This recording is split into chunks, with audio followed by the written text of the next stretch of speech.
Welcome to this Endorian Life, a nostalgic Star Wars podcast from the Radio Meanwhile Network. My name is Steve Rudd.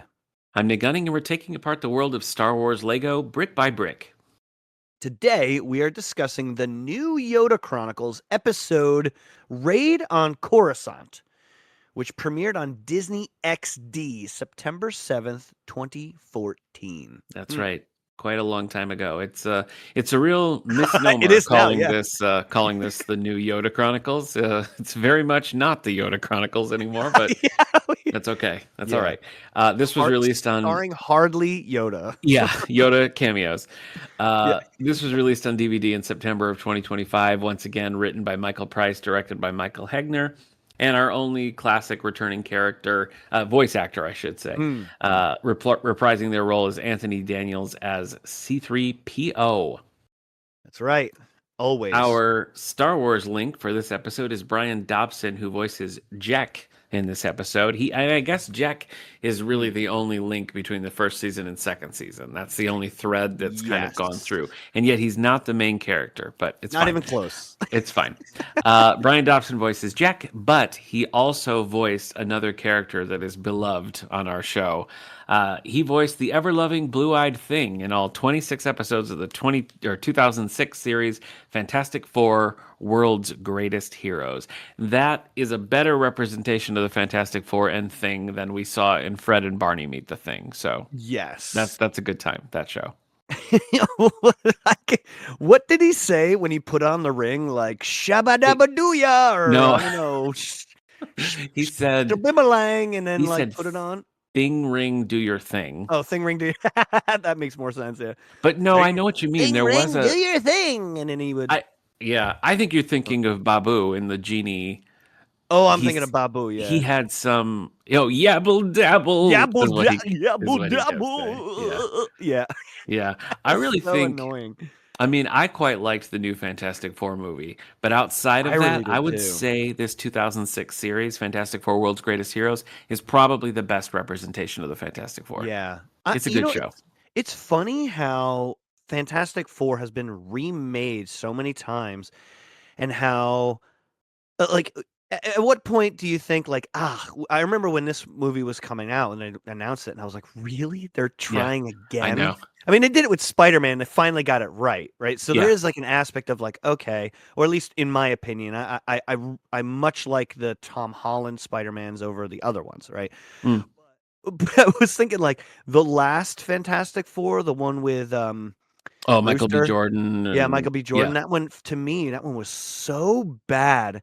I just lost all taste in can we just stop remaking, the same thing? Yeah, I agree. In some ways, I feel very vindicated by this new Fantastic Four movie because I've been saying for years, the only way to make the Fantastic Four work is to do a retro thing. Yes. Set it in the 60s, because I feel like the Miles Teller, Michael B. Jordan movie that you're talking about, I feel like it really tried to hide that it was the Fantastic Four. You didn't get the blue suits. You never really saw them being fun or quirky. Their relationships were not established. And it's they were trying to hide. They're we don't want to be that Fantastic Four. We're the cool, edgy, hip Fantastic Four. Whereas the Pedro Pascal, Vanessa Kirby one was just no, we are full 60s glam Fantastic Four. Everything you know about the Fantastic Four, we're it. We've got it. And it really paid off. So it focused on the family aspect by that too. Yeah, what other group is there? I mean, there's no other. So you kind of have to focus on the fact that they are married, and the Human Torch is their brother, or her brother, and so it's there's, and then the Thing, I can't remember his name, is Mr. Ben Fantastic's best friend, so it's his ride or die. Yeah, exactly. And it has to focus on that. And I remember seeing the I already forgot his name, Rooster. I'm just gonna call him Rooster. Oh, Miles Teller. Miles Teller, yeah. Yeah. I remember thinking man, it feels like they hate each other. And I did read that they did. Oh, the actors filming it, they all hated each other. Well, and it's you really feel it when you're at the movie. They just don't. They don't get along. They don't feel like they jive together. Yeah. And it was very space agey and modern, and it focused on. I think it was a fairly decent sci-fi superhero movie, but it was a horrible Fantastic Four. Yeah, it was not a good representation of them at all. And you know what? If you dive into the Radio Meanwhile archives on one of the retired shows, Three Nice Things.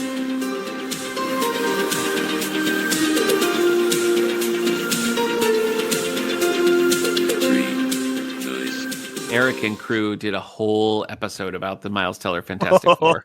The premise of that show was that they had to watch a bad movie and find 3 things that they liked about it. 3 things. I don't remember what 3 things Eric liked about the Fantastic Four, but you can find it in the Radio Maybe Meanwhile the credits. Archive, so. Maybe the ending credit. I really like that. Sometimes I really am like, oh yeah.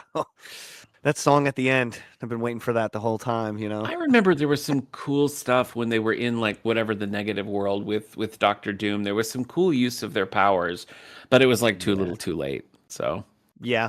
The special effects were halfway decent, I felt like. They were. Yeah, there were things that looked good about that movie. Yeah. And I think it's really telling that we would rather talk about that movie than the new Yoda Chronicles Raid on Coruscant. I know. I'm again, before Craig came on, I was filibustering, trying not to start this. And you really were. I'm doing it again. You really were. Let's talk about the new Dune trailer. Let's really get into it. Let's get into it. Okay. All right. Yeah.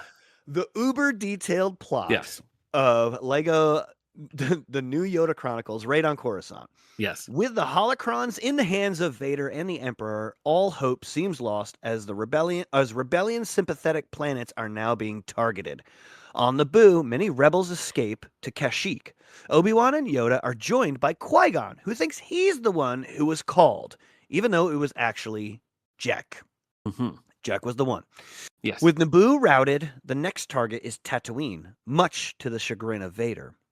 In the bar on Tatooine, Luke, Leia, Han, and Chewie scheme to take the holocrons back from the Emperor on Coruscant. The bar is attacked by the Empire, and they are forced to flee. Jek also arrives to help. They fiercely battle in the streets with the help of Jek, but mostly C-3PO and R2. They escape in the Falcon and head to Kashyyyk. On Coruscant, Vader and the Emperor sift through the holocrons for their next move. The Emperor finds one on young Vader, but discards it for another, more interesting one. That holocron leads them to their next planet, Kashyyyk. Vader accesses his holocron, showing him fond memories of him as Anakin. Mm-hmm. He rejects it and gathers the fleet to head out to Kashyyyk. On Kashyyyk, the rebels meet to devise a plan to steal back the holocrons. Luke senses that Vader is coming, so they take their fleet and blast off to Coruscant. Both fleets arrive at their destination, wondering why both are abandoned. Mm-hmm. The rebels take the opportunity to search for the holocrons. The Emperor orders Vader and the fleet back to Coruscant, and a fleet of rebel fighters are waiting for them when they get back. The rebels manage to find the Emperor before he can make off with the holocrons. The Emperor retreats into the Senate chambers where the rebels are waiting for him. He quickly gathers all the holocrons and threatens to destroy them. Luke tells him, go ahead. The Emperor calls his bluff, so Luke orders Jek to destroy them all. Jek blasts the holocrons and they explode, causing a tornado that sends the Emperor through the roof. Later, Vader arrives and finds the Emperor stuck on a spire of the Jedi Temple with his underwear showing. Oh boy. Yes, I needed to have that in there. That was important to the plot. Mm-hmm. Back on Dagobah, Yoda and Obi-Wan agree Luke's move was bold, but wonder how will he become a Jedi now. Qui-Gon and Obi-Wan agree Yoda should train him, fulfilling the plot of Episode 5, I guess. That's where we're at. Yeah, I don't know. On Kashyyyk, the rebels celebrate. Luke knows he did the right thing, but wishes he had just one holocron. Jack reveals that R2 kept one holocron, the one Vader saved of himself, and Luke unknowingly wishes he could be just like that Jedi one day. Roll credits. Woof. Yeah. Okay, let me pitch one alternate take on this to you that I think would have helped a lot. So they're sticking with the title, The Yoda Chronicles, and as we joked about, that's irrelevant because Yoda basically just has little asides just to kind of keep him in the mix. What if instead the premise of this second season was Yoda on Dagobah chronicling the things that happened leading up to Luke's arrival? Boom. That's right. I mean, I'm just going to reveal my oak of art. Good. That this for the first time, I felt like, oof, the Obi-Wan and Yoda parts that just kind of get clipped in. I was like, this feels. I had to remember, like, oh, they're not like telling a story. It's happening as they're going, and they're like, whew, that was really close. Instead of like, whew, remember how close that was? And I thought, wow, this should have literally been them like telling a story and reminiscing, and like you said, a chronicling what had happened. And that is, I think now I feel would like solve the that is the problem. weakest part of this entire series, is that Yoda and Obi-Wan are legit just sitting on Dagobah, doing nothing, helping nothing. I mean, well, Yoda kind of does, and then he kind of does, and then he's kind of back on Dagobah. So it's like he just comes and goes, just like Obi-Wan's Force Ghost. And we're still terrible. Yeah, we're still sticking with the Clone Wars, like, and the Coruscant, the holocrons are, ditch that and just have Yoda be narrating. You know what I mean? And then then you have a reason for Yoda's inclusion. All right, you said you're Oak of Arc, and mine is essentially the same, so I'll just tell you that as well.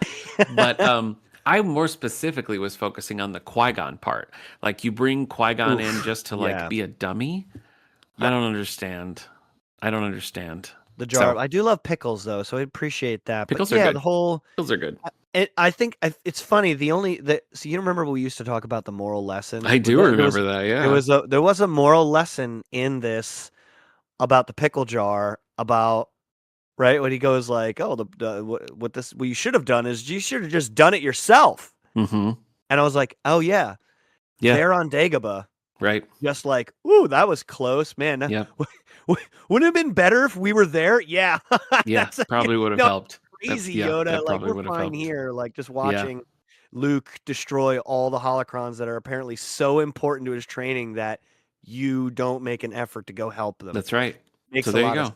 You got a moral lesson. And another thing, harkening back to the early days, we did have one Ewok reference when the Emperor's like, you got to get back here, we're under attack. And Vader's like, by whom? And he's like, the Ewoks. What do you think? So the Ewoks, what do you think? They did get name checked.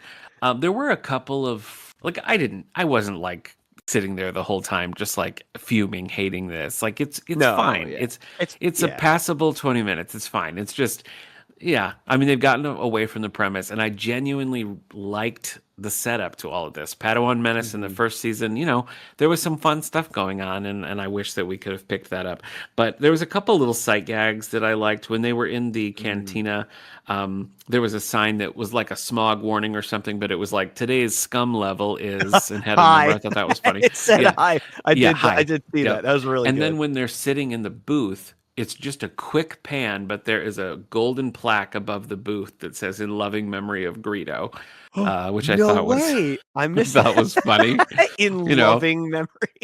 I thought it was funny because I run a library, and it's like, I swear every piece of furniture in here has something that's like in memory of this person, which is it's a cute, sweet way to remember. So I just that made me laugh, and I also, Han Solo, whose voice is a little Kermity this time around. I don't know but when Leia is being rescued by people, when the whole group is being rescued, and Leia's like, who are these idiots? Han's like, you really need to be nicer to the people who are rescuing you, which I thought was funny because she's so over it in the movie. Lines. Yeah, I noticed a lot of, like, this one was very not joke heavy, but like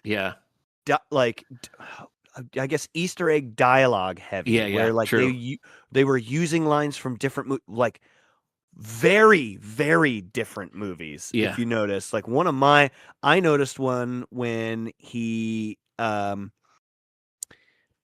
he's like, oh, Vader goes like, hey, rebels, where are you? Come out and play. And his like chess piece.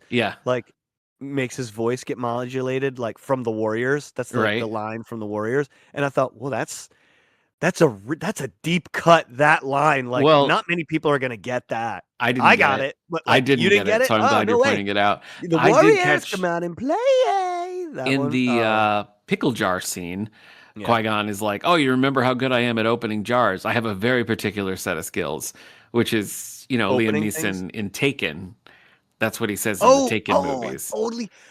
I missed that one. I thought that should have meant something, and I didn't get it. Yeah, that's it. taken. I have a very particular set of skills. I have a very particular set of skills. He's always I will find you and I will kill you. Yeah, there you go. That's right. Yeah, so there were those. I thought it was funny when the walker was chasing people and it kept having to make 3-point turns to walk through the town. Yeah, that was really I thought that was good. funny. I thought that was funny so, too. Yeah, I mean there were things that were funny about it, but it's hard to get over that when you were like, but... when it went behind me, he was like, they're behind us, and I was just like, oh, totally do like a 30-point turn, please. I think maybe the funniest moment later in the episode, Leia is trying to, I don't even remember what she's trying to show, but she's putting different like data chips into R2D2 and he accidentally plays the help me Obi-Wan Kenobi, and Han Solo's like to Coruscant. That's what she Han Solo's like, does anyone else think it's weird that we don't have digital downloads yet? Like what? And Luke goes, they're coming, and he's like, digital downloads? You know, like he gets all excited. No, the Empire is coming. Yeah. Like, that was really, really good. You think 2014? That I did have to think like, oh yeah, when did this come out? It was like mid, teens. Yeah. So here we are. Digital download. I mean, the fact that our whole conversation is sort of based around the asides and stuff, it's telling. Where is like when we were watching like Lego All-Stars or even the first season, we were actually kind of invested in what was going on with the plot. And here it's like, I don't know, whatever. They're running, they're trying to get something. I don't know. Yeah. And it's like you don't have to sacrifice one for the other. I think that's the weakness of this batch of episodes. Like it wasn't planned out, right? You could tell like when a show or even, I mean, you call this a mini series, right? There's only like 5 or 6 episodes, and so it's like when you have that little, like you should plan it out. And this one feels like, all right, what are we gonna do next week? That's a wrap. All right, what are we gonna do next week? And it's like, wait a minute, what? Like you didn't think about like how this, and it does feel like every episode. I think at the very beginning, like, what were they doing again? Like, oh, that's right, the holocrons. It really doesn't flow. It's just naturally. No. And when you think about it from like a production standpoint, like they probably felt like they needed to resolve the first season, which doesn't end. Right. Yeah. And so we kind of got that little flashback episode to start it, to kind of tie up those storylines, but not really. And then Jack is continuing on. Honestly, I think it would have been better to just have one episode that ties up those storylines and then just call this Lego Star Wars Race for the Holocrons and forget anything about the Yoda Chronicles, because that's the thing that I feel like is holding it back. They're trying to tie into this old stuff, but they're not doing it enough. So it just feels like this is clumsy and everything in feels not shoehorned in. Yes, and it does. It's not focusing on. Focus on a plot, or focus on a character, or focus on something, and it just feels like there's no main character. Right.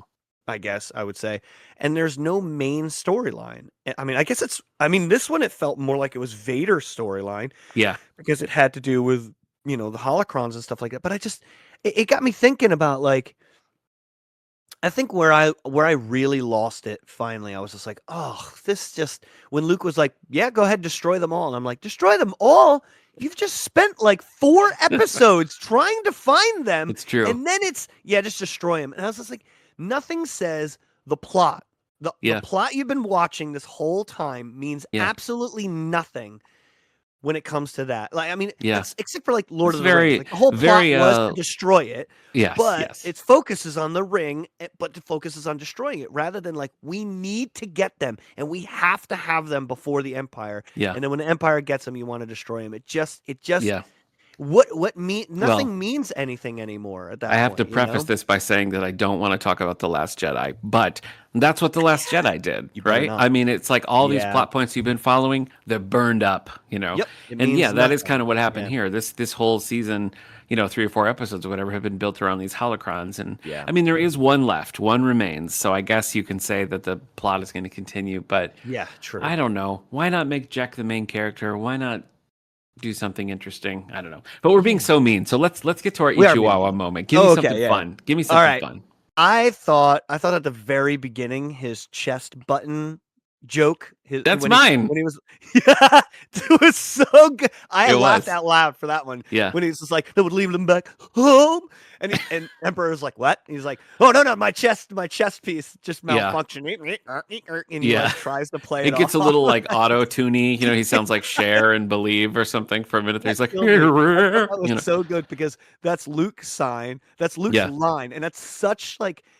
To me, that's an iconic line because just of how Luke says it. It's not a famous line, I would say, but it is like so recognizable, and I thought that was great. I really did like. I mean, my Warriors reference. I had that in there too. I was like, oh yeah, I get that one. Not many people will, but the 3PO's parts when he's like, I would gladly donate my parts, and then Leia's like. We all know your parts won't fit R2. Like it's like a hollow. Yeah. Like you're only suggesting you'll donate parts because you know they won't actually fit him. Yep. I thought that was so good that finally somebody's calling him out on like I'd gladly donate my parts. Like they won't fit. And that was really good. What about you? Yeah, no, I mean it was the chest buttons. That's what I thought that joke was funny, and it kind of came back later. But on the C-3PO topic, there's two other positives. So in a three nice things way, I have three things to tell you. The chest buttons I thought were funny. When C-3PO actually saves them with a Millennium Falcon, that was another fun like C-3PO gets a nice moment, and then. We beat up on poor Heather Dirksen for her terrible Leia voice, and I stand by it. But she also is voicing Mon Mothma in this episode, and I thought the Mon Mothma was a good voice. I thought that was a great voice. Yeah, it felt like Mon Mothma was good. So there you go. There you go. So in the right role, three nice things. Heather Dirksen's bringing it. So yes, I've. It is crazy how you can emulate one voice but not the other. Like Leia is so recognized, right? It's You can tell when somebody's like, your inflection was wrong, even if it was just slightly, because like those characters are so iconic. Oh yeah, Mon Mothma is I don't want to say is very much two dimensional, but she has much less lines. Yeah, and so I feel like there's a lot less to go on to even compare. Well, and even the new show Andor, that woman does. Oh my gosh, she is so good as Mon Mothma. I feel like she nails it.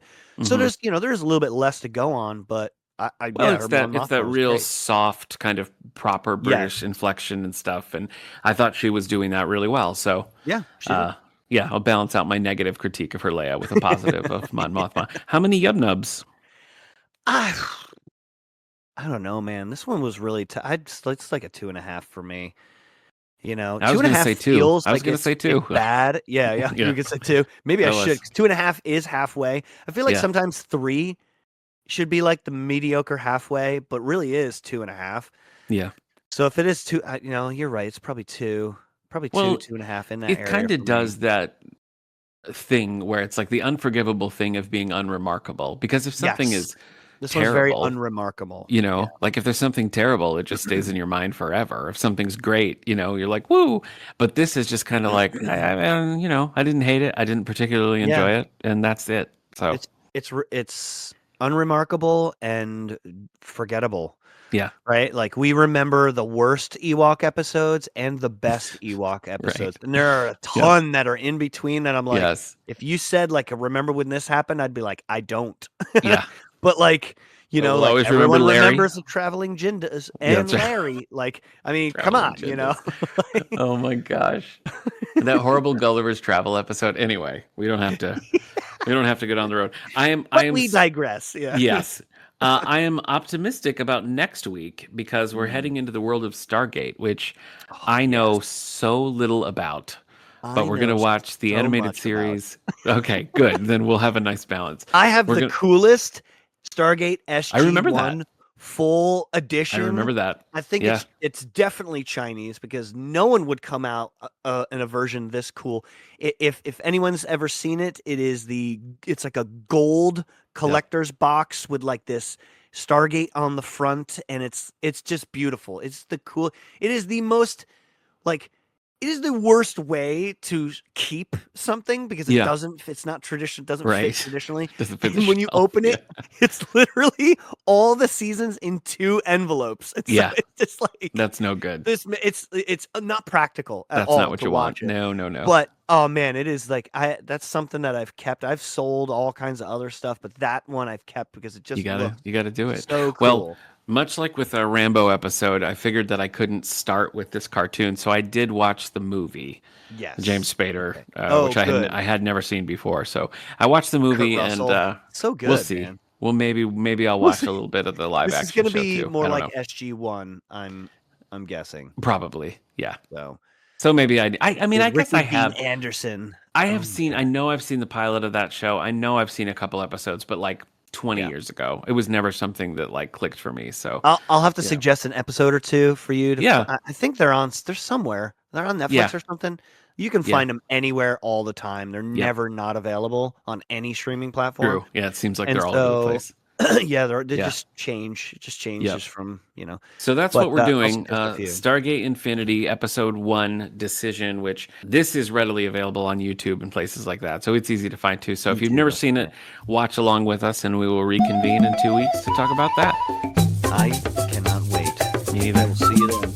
Okay, I'll be here. Will you? Yeah. This Endorian Life is brought to you by the Radio Meanwhile Network. Be sure to check out some of the other shows on the network, including 9021 Here We Go and previously on X-Men. Please rate, subscribe, and share these shows wherever you get your podcasts.